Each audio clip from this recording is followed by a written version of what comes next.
dan kita sedang berada di bulan yang mulia, yaitu bulan suci Ramadan.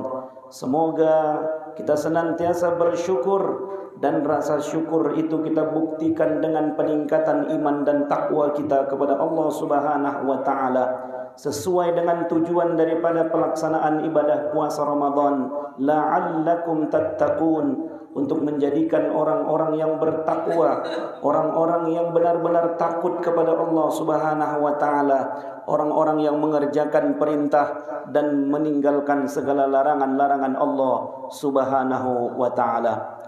Oleh karena itu, mari kita tingkatkan iman dan takwa kita kepada Allah Subhanahu wa taala dengan mengerjakan segala perintah-perintah Allah, dan pada saat yang bersamaan kita juga berupaya untuk meninggalkan dan menjauhi segenap larangan-larangan Allah Subhanahu wa taala.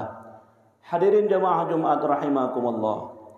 Suatu hari Allah Subhanahu wa taala mencatat, mengabadikan sebuah pengaduan Nabi kita Muhammad sallallahu alaihi wasallam di dalam Al-Qur'an surah Al-Furqan. A'udzu billahi minasyaitonir rajim. Wa qala ar-rasulu ya rabbi inna qaumi ittakhadhu hadzal qur'ana mahjura.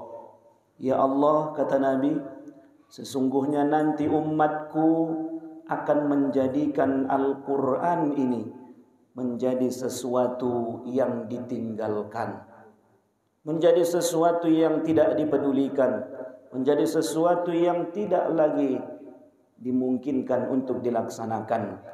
Pengaduan ini kemudian diabadikan Allah Subhanahu wa taala.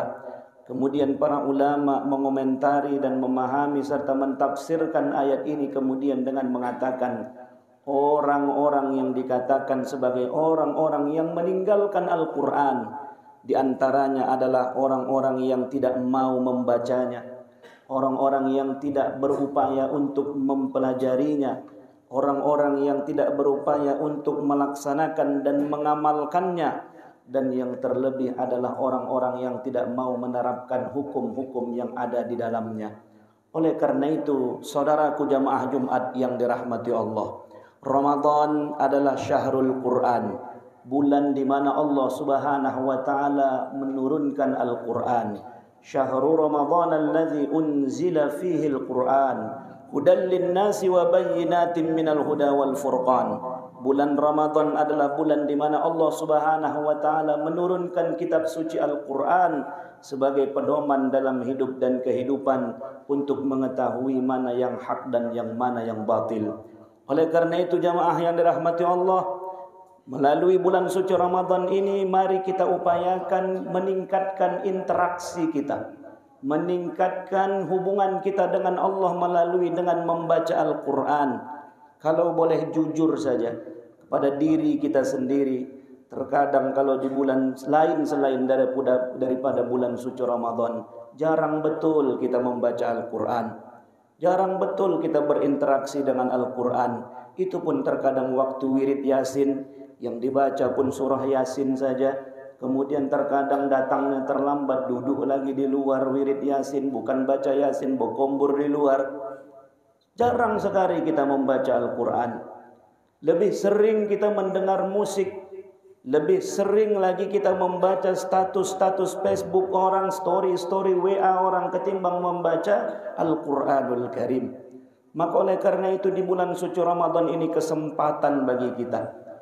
Mari kita upayakan untuk menjadi orang-orang, jangan sampai dikatakan oleh Nabi sebagai orang yang meninggalkan Al-Quran. Dengan cara apa? Pertama, membaca Al-Quranul Karim. Bagaimana mungkin Al-Quran akan jadi pedoman dalam hidup kita kalau membacanya saja kita payah, membacanya saja kita jarang? Maka pergunakan waktu Ramadan dengan program tadarus Al-Quran yang diadakan oleh BKM masjid-masjid kita.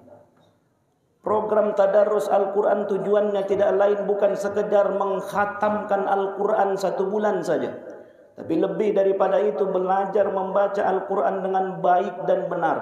Karena tidak ada kata terlambat.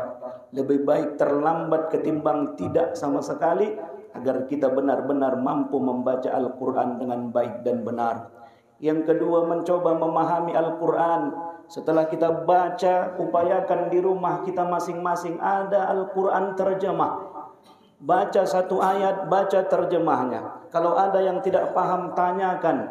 Jangan dipaham-pahami sendiri karena akan keliru dalam memahaminya.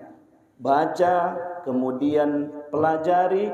Setelah itu sampai pada tahapan berikutnya adalah mengamalkan apa yang sudah kita baca dan kita pelajari sedikit demi sedikit. La ma la yudraku kulluh la yutraku kulluh. Kalau kita belum bisa mengamalkan semua isi Al-Quran itu, jangan sampai ditinggalkan semuanya. Mana yang bisa kita kerjakan, kerjakan semaksimal mungkin. Fattaqullah mastata'tum. Bertakwalah kamu kepada Allah sesanggup-sanggup kamu, sebisa-bisa kita. Mana yang bisa kita kerjakan, kita laksanakan dengan sebaik-baiknya apa yang telah diperintahkan Allah melalui Al-Quran. Dan yang kemudian, yang terakhir setelah kita mengerjakan dan mengamalkannya, baru pada tahapan mengajarkannya kepada orang lain. Kita bersyukur jamaah yang dirahmati Allah Subhanahu wa taala. Pola pendidikan Al-Quran pada hari ini kalau dibandingkan kita yang hidup di tahun 90, tahun 2000 mungkin jauh lebih baik. Dulu kita bisa baca Iqra, bisa alif-alif, berkhatam Al-Quran, udah paten kali, udah jago, udah diupah-upah. Tapi anak-anak kita pada hari ini jauh lebih baik daripada kita. Anak-anak kita bukan lagi sekedar membaca, tapi mereka sudah sampai pada tingkatan menghafal Al-Quran. Itu terbukti dengan banyaknya rumah-rumah tahfiz. Hampir di setiap lingkungan ada rumah tahfiz, ada pesantren tahfiz. Setiap ada hari besar Islam selalu ada perlombaan tahfizul Quran. Di sekolah-sekolah Islam, bahkan di sekolah negeri pun ada sudah program tahfizul Quran. Ini sesuatu yang harus kita dukung. Karena kalau tak bisa awak menghafal Quran, pinomat anak awak. Kalau tak bisa anak awak, pinomat cucu awak. Karena anak yang hafal Al-Quran, kata Nabi SAW, dia akan nanti datang di hari akhirat dengan syafaat Al-Quran. Dia akan pakaikan ayahnya, dia akan pakaikan emaknya, dia akan pakaikan atuk neneknya mahkota dari sorga.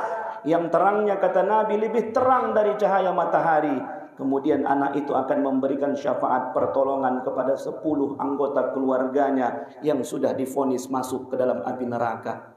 Maka oleh karena itu mari kita dukung Bapak jemaah dirahmati Allah, anak kita, cucu kita, kemanakan kita untuk dari dini.